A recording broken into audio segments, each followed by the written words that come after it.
Bonjour, chers abonnés. Bienvenue sur la chaîne HOS, Histoire d'horreur en scooter.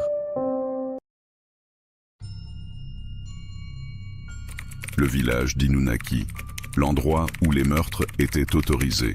Histoire réelle. Dans les montagnes de Fukuoka, un tunnel de 590 mètres traverse la réalité elle-même. Au-delà de son entrée béante, les téléphones meurent, les montres deviennent folles, et la constitution japonaise perd tout pouvoir. Ce n'est pas une légende urbaine inventée sur Internet. Le tunnel d'Inunaki existe vraiment. Les accidents mortels qui s'y accumulent aussi. Et ce qui reste du village maudit qu'il desservait continue de hanter ceux qui osent franchir le seuil marqué par un panneau que personne n'a jamais revendiqué. Les lois du Japon ne s'appliquent pas au-delà de ce point. Entre 1970 et 1990, quelque chose d'innommable s'est produit dans ces montagnes. Puis le village a disparu des cartes. Puis les gens ont commencé à mourir. Cette histoire documente ce qui est arrivé à Inunaki et ce qui continue d'arriver à ceux qui refusent de croire. Dans les archives préfectorales de Fukuoka, une carte routière de 1975 montre le village d'Inunaki. Sur cette carte jaunâtre et pliée, le hameau apparaît comme un point minuscule perdu en montagne. 23 bâtiments dispersés, une population estimée à 87 habitants isolés. Le tunnel venait de être achevé, reliant enfin ce lieu oublié au monde moderne du Japon extérieur. L'ingénieur en chef, Takeshi Yamamoto, rédigeait son rapport final avec une inquiétude croissante. L'atmosphère dans ces montagnes possède une qualité particulière troublant l'esprit, écrivait-il. Les ouvriers refusaient de travailler après 16 heures, même avec prime de nuit fortement doublée. 3 contremaîtres avaient démissionné sans explication durant les 18 mois de chantier difficile. Le dernier, les chiens des villages voisins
la même distance derrière toujours.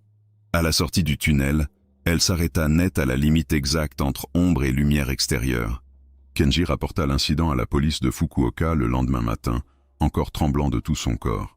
L'officier Tanaka nota sa déposition avec un regard fatigué de celui qui a déjà trop entendu cela. « Vous êtes le 12e cette année à voir la femme en blanc », dit-il en refermant son carnet usé. Il montra à Kenji un dossier contenant 23 témoignages similaires depuis 1992 seulement déjà. Tous décrivaient la même apparition. Kimono blanc taché, cheveux au sol, odeur de fleurs mortes forte. En octobre 1997, une équipe de 4 étudiants décida d'explorer les ruines du village disparu. Ils entrèrent dans le tunnel à 18 h, équipés de lampes torches et de caméras vidéo. Yuki Tanabe filmait tout, les murs suintants, les graffitis étranges, l'obscurité épaisse oppressante. À mi-chemin exactement, les 4 lampes S éteignirent simultanément malgré le noir.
continuaient, lents et mesurés, se rapprochant inexorablement de leur position près du sanctuaire. Le bruit venait maintenant de leur gauche, puis de leur droite, puis derrière eux à nouveau encore. Comme si plusieurs personnes marchaient autour d'eux en cercle concentrique de plus en plus serré. Marina Oshiro sortit son téléphone portable pour appeler les secours, mais l'écran restait noir mort. « Il faut partir maintenant », murmura Ken Hayashi, le guide du groupe devenu soudain très pâle d'effroi. Ils rebroussèrent chemin rapidement, abandonnant le sanctuaire et ses poupées mutilées derrière eux vite. Le sentier semblait différent maintenant, les arbres plus denses, les racines plus tordues qu'avant. Marina jurait qu'ils tournaient en rond, repassant devant la même souche pourrie 3 fois de suite.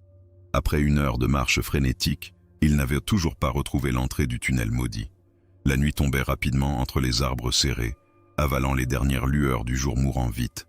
Ken alluma sa lampe frontale, mais le faisceau semblait absorbé après seulement 2 mètres de portée. Dans cette obscurité grandissante, ils entendirent des voix d'enfants chanter une comptine ancienne. Les voix étaient aiguës, fausses, chantant en boucle la même phrase incompréhensible encore et encore. Le chant provenait de partout, nulle part, résonnant un bourdonnement fou.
Ses yeux, sa peau prenait une teinte grisâtre.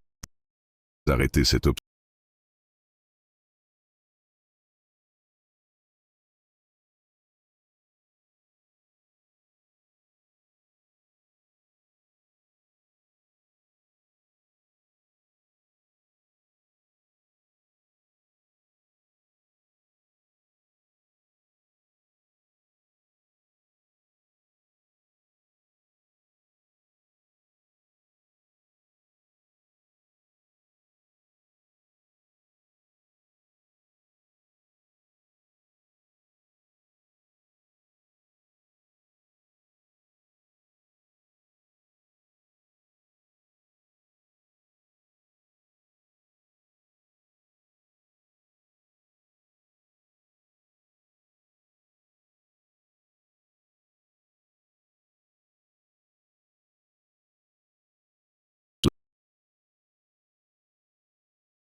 Durait bientôt.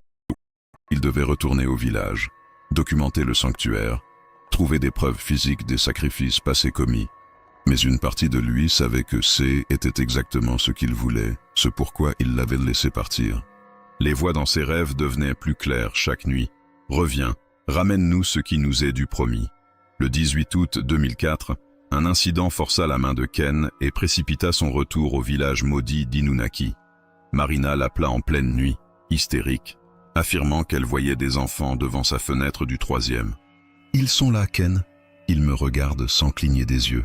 Leur bouche bouge, mais aucun son dehors. Ken arriva chez elle en 20 minutes, mais ne vit personne dehors dans la rue déserte et silencieuse. Pourtant, sur la vitre de la fenêtre, des dizaines d'empreintes de petites mains sales couvraient le verre. Les empreintes étaient à l'extérieur, à 3 étages de hauteur, là où aucun enfant normal ne pouvait grimper. Ken photographia les marques avant que Marina ne nettoie compulsivement la fenêtre avec de l'eau de javel. « Ils veulent quelque chose de nous », sanglota-t-elle, recroquevillée sur son canapé en position fétale tremblante. Chaque nuit, j'entends leur voix me supplier de revenir, de leur apporter ce qu'ils ont perdu jadis. Ken comprit alors que la malédiction d'Inunaki étendait au-delà du tunnel, touchant tous ceux qui avaient en vue.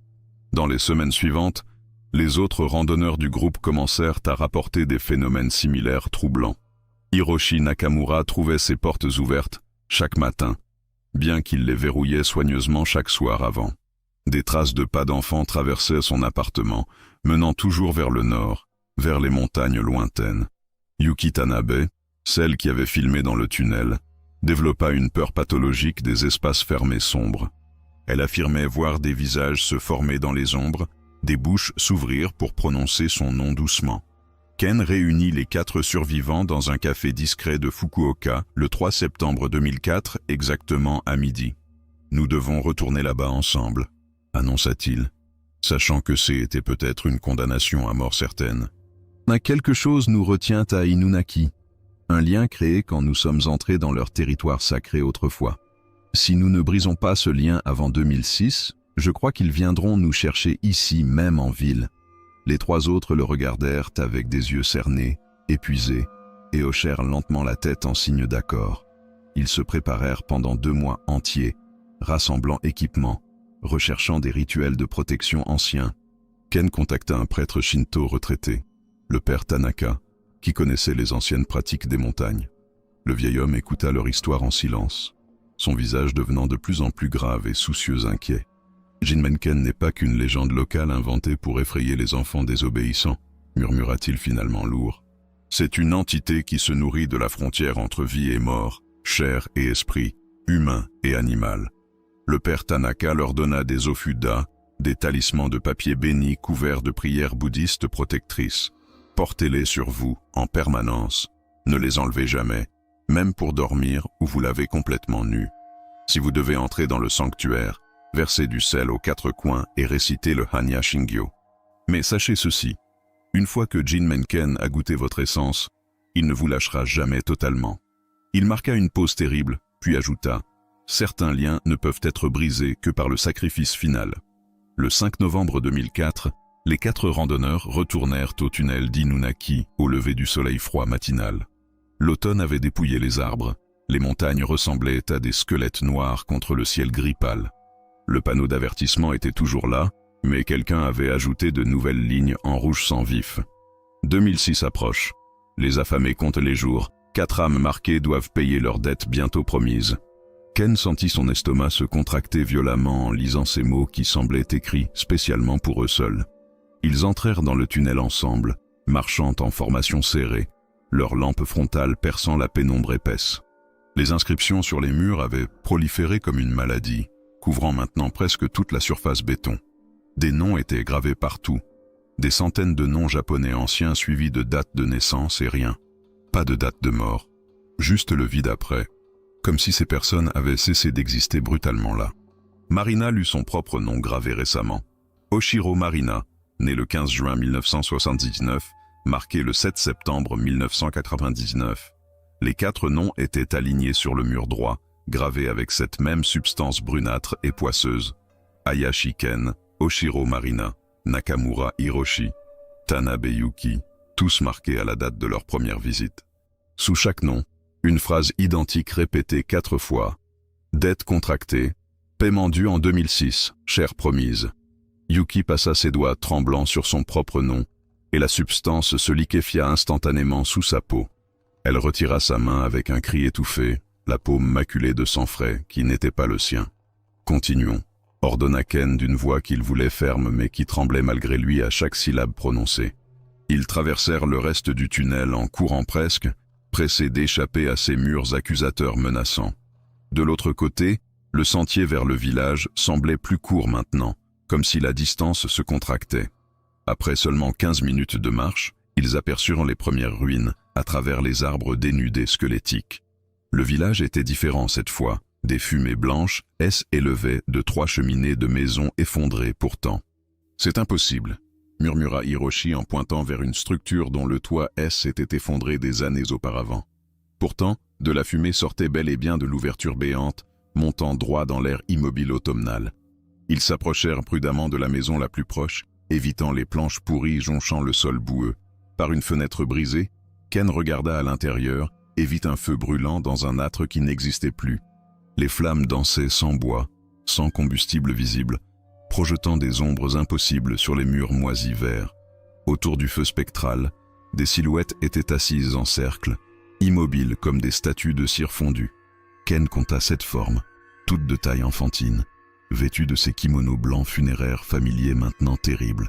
Elles ne bougeaient pas, ne parlaient pas, mais Ken sentait le poids de leur attention concentrée sur lui. Lentement, synchronisés parfaitement, les 7 têtes se tournèrent vers la fenêtre où ils se tenaient pétrifiés là. Leurs visages étaient lisses, sans traits, comme de la chair fondue et remodelée en un masque blanc uniforme.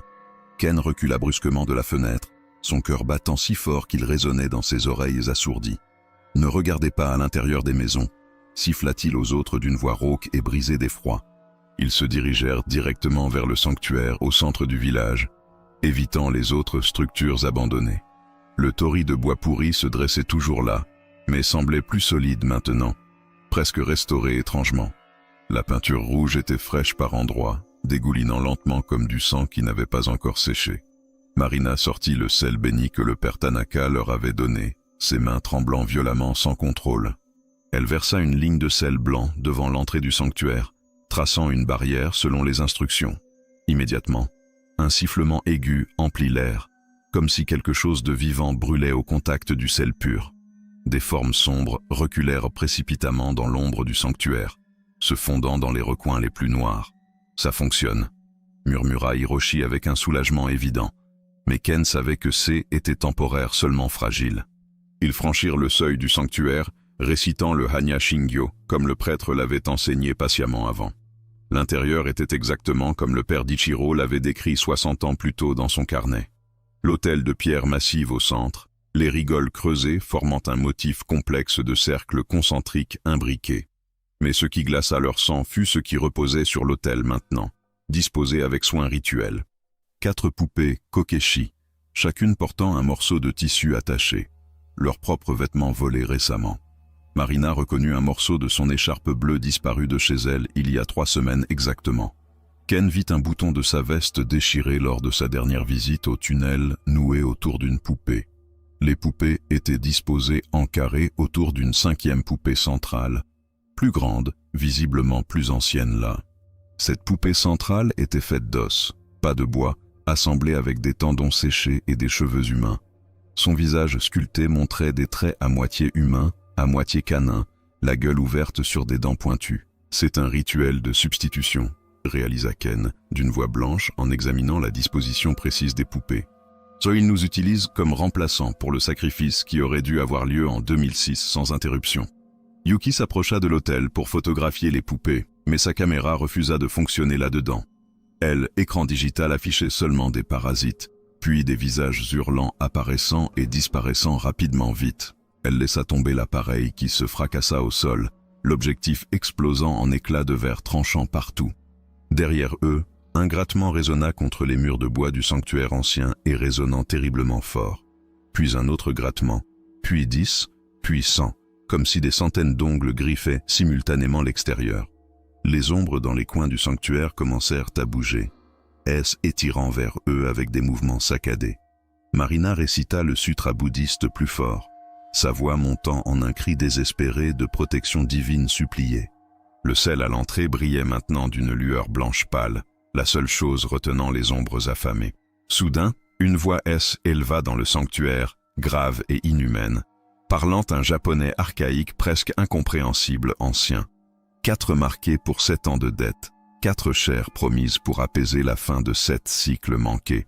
La poupée centrale d'os se mit à vibrer sur l'autel, ses dents claquant dans un rythme régulier hypnotique. Un sacrifice volontaire brise le lien. Les 3 autres peuvent partir. Un seul doit rester ici pour toujours. Ken comprit immédiatement l'horrible choix qui leur était imposé.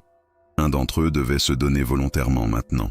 Les 4 amis se regardèrent, la terreur et la compréhension se lisant sur leurs visages livides blêmes. « Non », dit Marina fermement, serrant les poings si fort que ses ongles perçaient à la peau de ses paumes. « Nous partons tous ensemble. Nous refusons ce marché. Nous brisons leurs règles par notre volonté commune forte. » Elle saisit la poupée centrale d'os et la jeta violemment contre le mur où elle se fracassa en morceaux. Instantanément, un hurlement déchira l'air, à mi-chemin entre le cri humain et l'aboiement canin enragé terrible. Les murs du sanctuaire se mirent à trembler violemment, le bois ancien craquant comme des os qui se brisent. La ligne de sel à l'entrée explosa en flammes blanches aveuglantes, consumées en quelques secondes à peine. Des silhouettes se précipitèrent à l'intérieur, dizaines de formes blanches entrant en masse dans le sanctuaire. Les enfants fantômes les encerclèrent, leurs bouches sans lèvres ouvertes sur des cris silencieux de rage pure. Ken vit leurs mains se tendre vers eux, les doigts trop longs terminés par des ongles noirs et pointus. « Courez vers les ruines derrière le sanctuaire !» hurla Hiroshi en poussant les autres vers une ouverture arrière. Ils jaillirent par une porte dérobée qu'ils n'avaient pas vue auparavant, débouchant dans une clairière boueuse. Au centre de cette clairière se dressait quelque chose que le père d'Ichiro n'avait jamais osé dessiner complètement. Une cage de fer rouillé haute de 3 mètres, suspendue à une structure de bois pourri au-dessus d'un puits. Et à l'intérieur de la cage, quelque chose bougeait encore après toutes ces années d'abandon et d'oubli total. La créature était recroquevillée, sa peau grise et écailleuse tendue sur des os trop longs et mal assemblés. Sa tête était celle d'un chien émacié, mais le museau s'ouvrait sur une bouche presque humaine avec des dents. Ses yeux jaunes les fixèrent avec une intelligence terrible, une faim qui transcendait toute compréhension humaine. Des chaînes traversaient son corps à plusieurs endroits, l'enchaînant à la cage depuis des décennies peut-être plus. « Jinmen Ken » murmura Ken, reconnaissant enfin la source de toute l'horreur qui hantait ces montagnes maudites toujours. La créature ouvrit sa gueule-bouche hybride et parla avec une voix qui fit saigner les oreilles des 4. 300 ans j'ai été nourri, 7 ans j'ai été oublié. Ma faim est devenue infinie et dévorante. Les enfants que vous voyez sont ceux qui me furent donnés, transformés en gardiens de ma prison éternelle. Brisez mes chaînes et je vous dévorerai tous. Laissez-moi mourir de faim et leurs esprits vous hanteront. Mais nourrissez-moi une dernière fois, et je libérerai les âmes prisonnières dans ce cycle sans fin de souffrance. Les enfants fantômes se rassemblèrent autour de la cage, leurs formes translucides tremblant dans l'air froid. Leurs visages sans traits semblaient tourmentés, tiraillés entre la rage de leur servitude et l'espoir impossible. Marina réalisa alors l'horrible vérité qui expliquait tout depuis le début de cette malédiction ancienne terrible. « Ils n'ont jamais voulu nous tuer », dit-elle d'une voix brisée par la compréhension et l'horreur mêlées ensemble. « Ils voulaient que nous découvrions la vérité, que nous mettions fin à leur servitude éternelle après mort. » Ken s'approcha de la cage, ignorant les avertissements terrifiés de Hiroshi qui le suppliait de rester loin. Il examina les chaînes, du fer ancien forgé à la main, gravé de symboles bouddhistes de confinement spirituel. « Si nous le libérons, il nous tuera tous avant que nous puissions atteindre le tunnel de sortie là-bas. Si nous le laissons mourir, les âmes resteront piégées et nous entrerons jusqu'à notre propre mort certaine. » Yuki s'agenouilla, les larmes coulant sur ses joues. « Il existe une troisième option, n'est-ce pas toujours vrai ?» Jinmenken pencha sa tête canine, ses yeux jaunes brillant avec quelque chose ressemblant à de la curiosité attentive. Une vie volontairement donnée, non par sacrifice forcé mais par choix libre, peut briser le cycle ancien. Le sang versé par compassion, pas par terreur, transforme la malédiction en libération pour tous les prisonniers. Mais celui qui choisit cette voie ne connaîtra pas de repos, devenant le nouveau gardien jusqu'au prochain cycle. Ken comprit qu'ils avaient été amenés ici non comme victimes, mais comme potentiels libérateurs des âmes perdues. « Je le ferai », dit soudain Marina d'une voix calme qui contrastait avec le chaos émotionnel autour d'eux tous. Elle sortit un couteau de poche de son sac à dos, la lame brillant faiblement dans la lumière grise. « Marina, non !» Ken essaya de l'arrêter, mais elle le repoussa avec une force surprenante et déterminée féroce. « Depuis 5 ans, je les entends chaque nuit pleurer dans mes rêves, suppliant d'être libérés enfin toujours. Si mon sang peut briser leur chaîne, alors ma vie aura eu un sens plus grand que simplement survivre. » Marina se plaça devant la cage, le couteau tremblant dans sa main tandis qu'elle murmurait une prière silencieuse. Les enfants fantômes formèrent un cercle autour d'elle, leurs formes devenant plus solides, plus définies maintenant. Pour la première fois, leurs visages apparurent clairement. Des dizaines d'enfants avec des expressions de terreur figées. Certains ne devaient pas avoir plus de 3 ans, d'autres étaient des adolescents au seuil de l'âge adulte. Tous portaient les marques de leur mort. Gorge tranchée, membres brisés, corps consumés par le rituel ancien. « Attendez », dit Ken d'une voix rauque, s'avançant à côté de Marina avec une résolution soudaine et totale. « Et si quelqu'un doit porter ce fardeau, ce sera moi. J'ai été le premier à chercher, à fouiller ses secrets.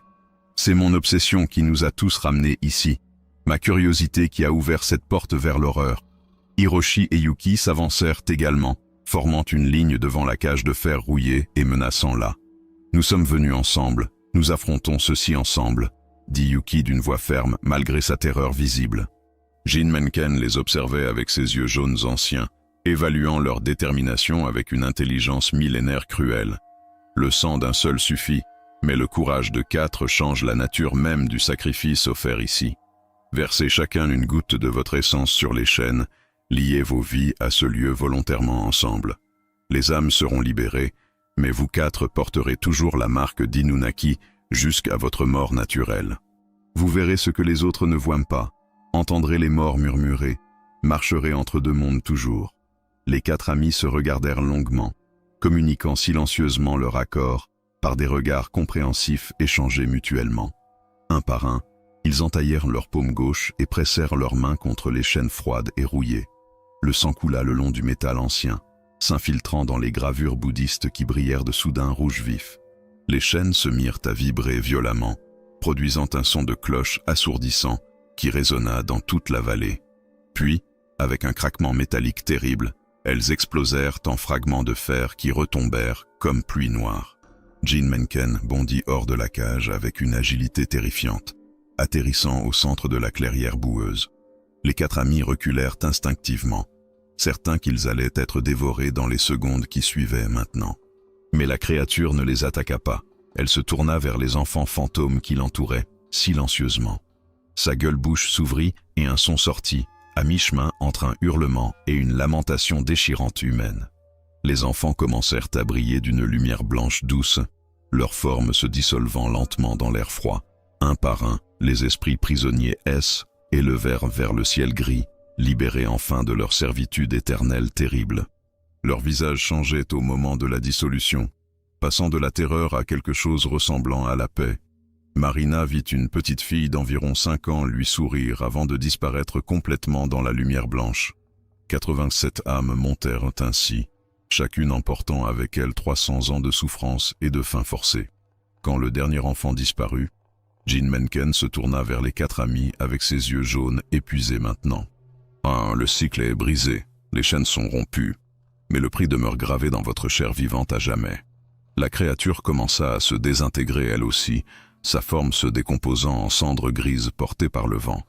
Vous verrez les morts jusqu'à votre dernier souffle, entendrez leurs suppliques, sentirez leur présence toujours proche. C'est votre fardeau pour avoir libéré ce qui ne devait jamais l'être selon les lois anciennes établies jadis. Avec un dernier regard qui contenait quelque chose ressemblant à de la gratitude, Jean Mencken se dispersa totalement enfin. Le silence qui suivit était absolu, plus lourd que tout ce qu'ils avaient connu durant ces 5 années terribles. Le village commença à changer autour d'eux, les structures se délitaient accélérément, retournant à la poussière ancienne.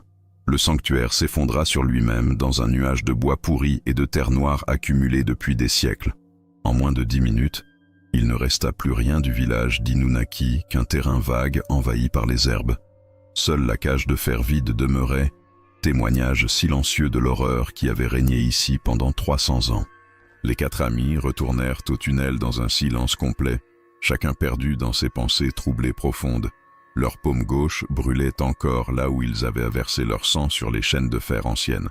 En traversant le tunnel, ils remarquèrent que toutes les inscriptions avaient disparu des murs de béton propres. Le béton était redevenu gris uniforme, comme si rien n'avait jamais été gravé là durant toutes ces années. Même le panneau d'avertissement à l'entrée avait disparu, ne laissant que les poteaux métalliques rouillés vides. À leur retour à Fukuoka, ils découvrirent que 3 jours entiers étaient écoulés depuis leur départ initial. Ils ne se souvenaient que de quelques heures passées dans le village, mais le temps avait coulé différemment. Marina développa la capacité de voir des ombres là où personne d'autre ne voyait rien du tout autour d'elle. Ken entendait des voix murmurer des noms de morts dans les cimetières qu'il traversait par hasard désormais toujours. Hiroshi et Yuki ressentaient des présences invisibles, sachant instinctivement quand un esprit errait proche d'eux toujours. Le tunnel d'Inunaki fut officiellement condamné et muré en 2006, exactement comme Jean Mencken l'avait prédit avant sa fin. Les autorités invoquèrent des raisons de sécurité structurelle, mais aucun ingénieur ne voulut s'approcher du chantier là. Les ouvriers qui scellèrent de l'entrée rapportèrent avoir entendu des enfants chanter à l'intérieur du tunnel vide noir. Mais cette fois, le chant était différent, joyeux, libéré comme une comptine d'enfants jouant normalement dehors. Le béton fut coulé rapidement et le tunnel disparut définitivement des cartes routières officielles du Japon enfin. Les 4 amis ne se revirent plus jamais après novembre 2004, chacun portant seul son fardeau solitaire invisible. Marina devint médium professionnel, aidant les familles à communiquer avec leurs morts disparus trop tôt toujours. Ken abandonna ses recherches sur Inunaki, mais écrivit un livre anonyme sur les sacrifices oubliés du Japon ancien. Hiroshi et Yuki déménagèrent à l'étranger, espérant que la distance atténuerait les voix qui hantèrent leur nuit. Mais tous les 4 savaient que leur lien avec Inunaki ne mourrait qu'avec eux, scellé dans leur sang versé. Aujourd'hui, seules les cartes les plus anciennes montrent encore l'emplacement exact du village disparu d'Inunaki là-haut. Le tunnel muré est devenu une légende urbaine populaire sur Internet, alimentée par des photos floues et des témoignages invérifiables. Mais ceux qui connaissent la véritable histoire savent que certaines portes, une fois ouvertes, ne se referment jamais complètement. Les montagnes de Fukuoka gardent encore leurs secrets, et parfois, lors des nuits sans lune, des randonneurs égarés rapportent avoir entendu des enfants chanter dans les bois où aucun village n'existe plus. Avant de partir, laissez votre like et abonnez-vous à la chaîne, si vous en avez le courage. De quel pays écoutez-vous ce terrifiant récit qui glace le sang et hante l'esprit pour toujours ?